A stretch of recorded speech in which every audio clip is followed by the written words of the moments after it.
morning, everybody. Good morning. It's with great pleasure that I introduce to you Ovide LaMontagne. I read the bio on Ovide, which I think is great, and I think all of you have it. I'm impressed because Ovide is actually a native of New Hampshire. 4 generations. I thought it was 3, but it's 4 generations. He has 2 daughters and 1 foster child, which was a special needs child. And I hope maybe you might be able to go into that a little bit with us, Ovide. Ovide is also running for governor, as you know. But today he's going to speak to us about educational funding amendments. And without further ado, Ovide.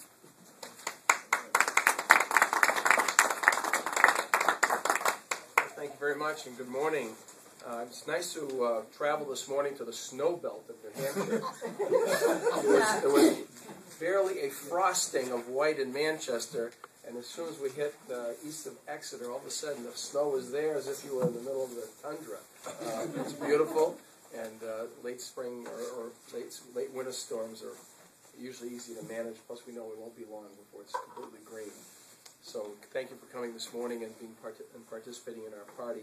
I did want to say a little bit about my background and then talk about the subject matter at hand. I am a 4th generation New Hampshire native, the son of New Hampshire farmers, mill workers, and dentists. Growing up the son of a dentist doesn't build character. Growing up with a name like Ovide does.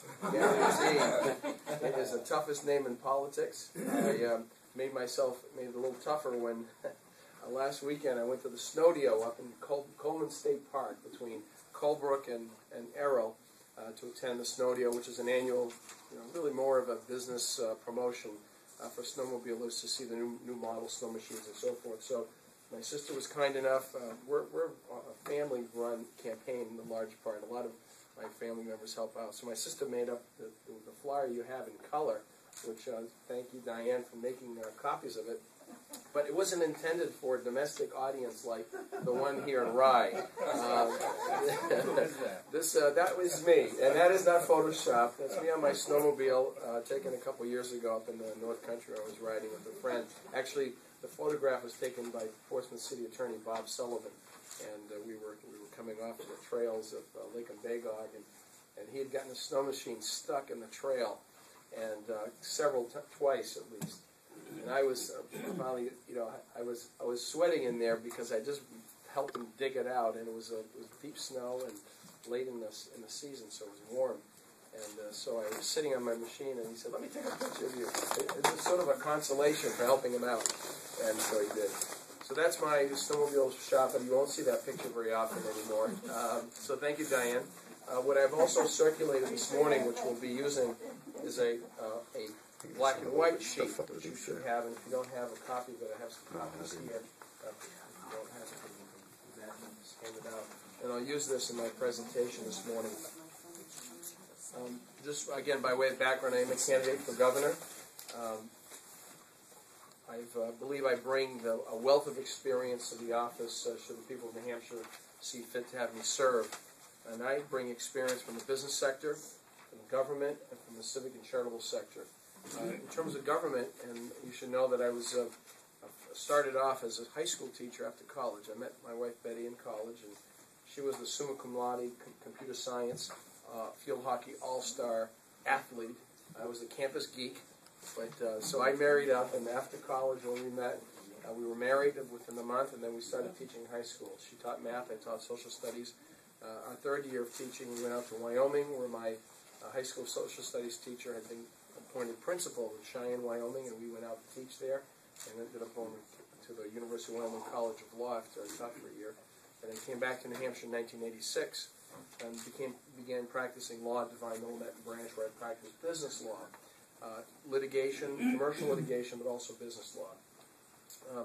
I served as a diocesan school board chairman, and that is the board of the Diocese of Manchester that oversees about 30 Catholic schools throughout our state. Served in that capacity from 1988 to 1993. And then in 1993, Governor Merrill appointed me as chairman of the State Board of Education. So I had an opportunity to serve for 3.5 years as your chairman of the State Board, and within the executive branch, promulgating rules and regulations to the extent appropriate, in education, supporting charter schools, working with our legislature, and a number of different initiatives for those 3.5 years.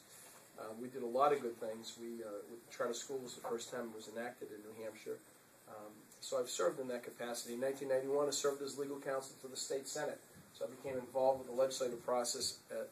As I like to say, I had a ringside seat. I wasn't in the middle of the ring. I was in the first seat looking at what was happening legislatively in that very challenging time of 1991. We just came off seeing 4 of our large financial institutions closed, taken over by the federal government.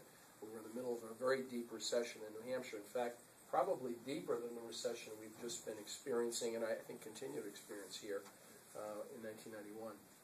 And then, of course, I practice in law in the courts, and I've appeared before the Supreme Court, been on the New Hampshire Judicial Commission, working with judicial issues.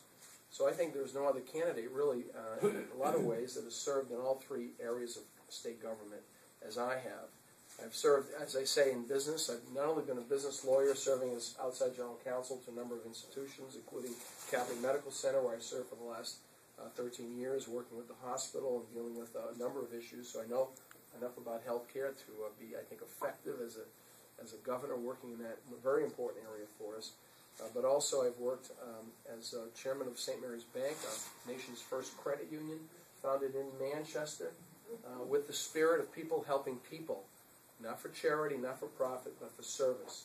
$750 million financial institution that has over 60,000 members, offering commercial loans and residential mortgages and financial products.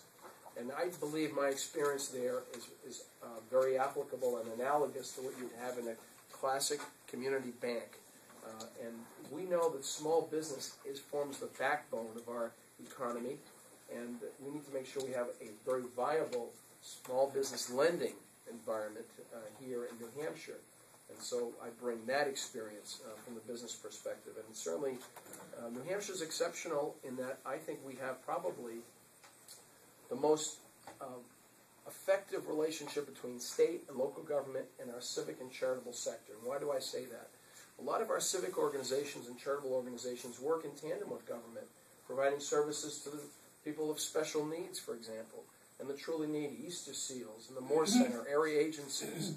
We have a very fundamentally sound civic and charitable culture and community, and that's an important community to work with and to know. I've served as president of the New Hampshire Council, which is our Boy Scout organization in New Hampshire, serving 18,000 young men and women with the help of 7,000 to 8,000 volunteers in our state.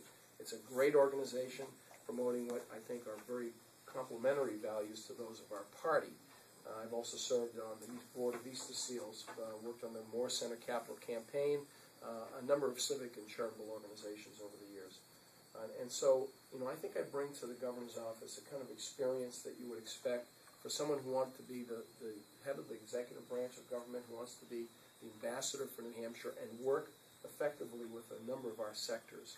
And so that's my background, at least for this morning, that I'd like to share with you as I go into this topic today.